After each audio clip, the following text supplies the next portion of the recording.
Hello à tous, je suis Armelle de Noni.fr. Aujourd'hui, on va parler de persona. Qu'est-ce que c'est exactement? Quel intérêt ça a pour votre future micro-entreprise? Comment faire pour définir vos personas dans les grandes lignes? Je vous donne aussi un exemple concret et on terminera avec quelques précisions avec le mot de la fin. Avant d'entrer dans le vif du sujet, je précise que Noni.fr est désormais 100% gratuit pour tous ceux qui souhaitent créer leur micro-entreprise. Donc foncez! Donc on va commencer par le commencement. Qu'est-ce qu'un persona?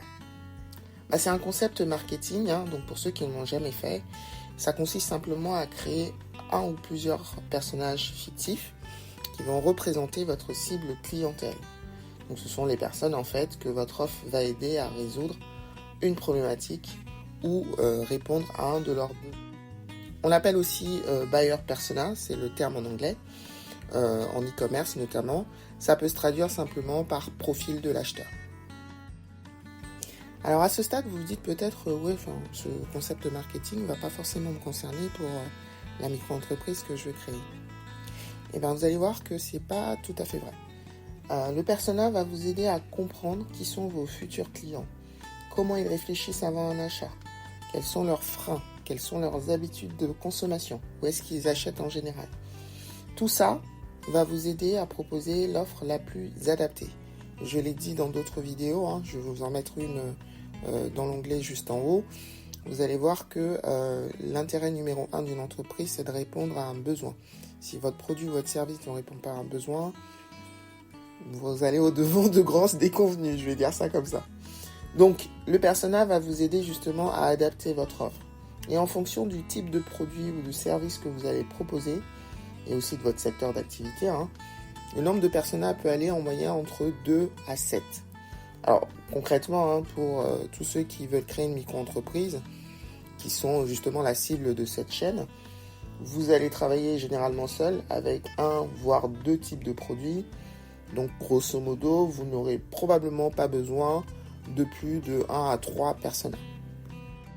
Alors maintenant que vous voyez un petit peu à quoi ça peut servir et l'intérêt de ce concept marketing, donc le persona, je vais vous tracer un petit peu les grandes lignes de la création d'un persona.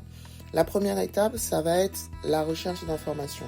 Alors ça peut se faire par différents moyens. Vous pouvez passer par Google en tapant sur Google par rapport au type d'activité, au type de produit que vous voulez lancer. En recherchant des informations directement via Google. Vous pouvez passer par des groupes Facebook pour avoir effectivement des retours de clients ou de personnes qui sont intéressées par votre futur secteur d'activité ou votre type de produit. Vous pouvez passer par des forums pour regarder vos potentiels concurrents, pour regarder les avis clients vérifiés, pour avoir une idée des personnes qui achètent réellement le type de produit ou de service que vous visez. Mais le but du jeu ici, c'est de rechercher des informations précises. Alors, est-ce que ce sont des hommes, des femmes qui recherchent le type de produit que vous voulez lancer? Quel est leur âge moyen, Quels sont leurs revenus moyens? Quel type de formation ils ont? Alors ça, c'est une information, ça dépend de l'activité que vous voulez lancer. Évidemment, si vous êtes dans la formation, ça peut être utile. Leur situation familiale, où est-ce qu'ils vivent, en ville ou en campagne? Quels sont les endroits où ils achètent en général? Est-ce que c'est en ligne? Est-ce que c'est en boutique? C'est sur marché? Etc. etc. Quels sont leurs objectifs? Quelles sont leurs problématiques? Les freins à l'achat, leur motivation à l'achat, qu'est-ce qui les pousse à acheter? Les attentes qu'ils ont le plus souvent, les plaintes qu'ils ont aussi également. Toutes ces informations-là, c'est des choses à rechercher sur les différents canaux que j'ai évoqués.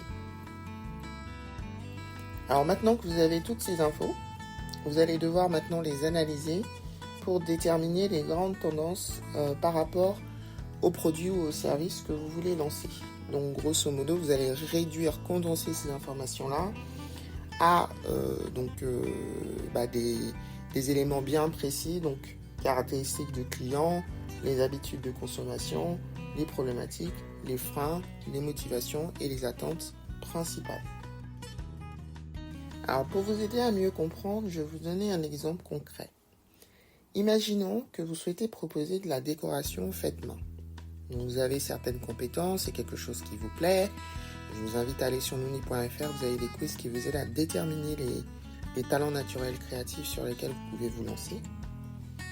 Votre persona principal à partir de toutes les recherches que vous auriez pu faire là-dessus et à l'analyse que vous avez réalisée par la suite pourrait être par exemple que votre cible clientèle principale serait une femme d'environ 35 ans qui est locataire avec des revenus moyens, qui est sensible à l'écologie, qui achète en général en ligne.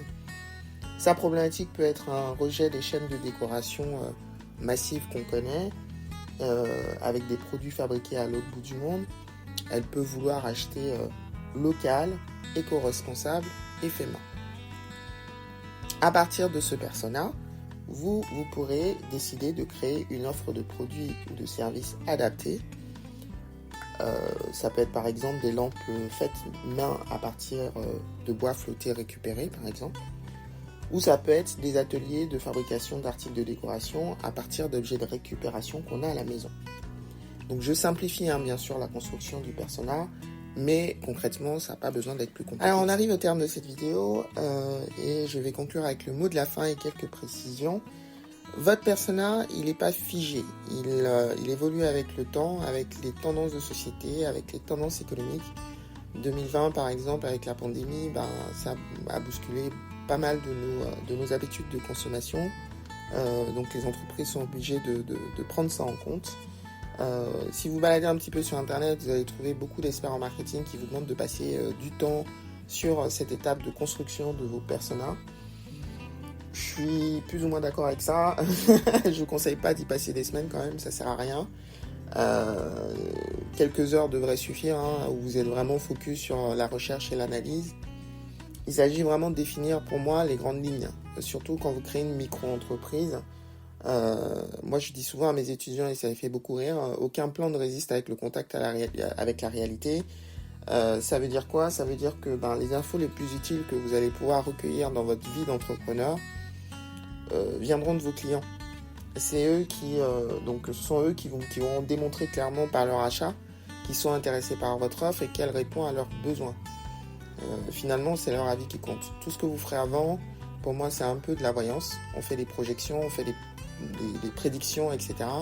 Mais tant qu'on n'est pas sur le terrain, il n'y a rien de concret. Donc voilà, je terminerai là-dessus. J'espère que cette vidéo vous sera utile. Si c'est le cas, n'hésitez pas à le dire à YouTube en vous abonnant, en commentant, en likant, en partageant, en soutenant également Nouni via les liens d'affiliation. Commentez également cette vidéo si vous avez des questions, n'hésitez pas à me les mettre en commentaire, j'y répondrai avec grand plaisir. Et puis je vous retrouverai dans la prochaine vidéo. Passez une belle fin de journée.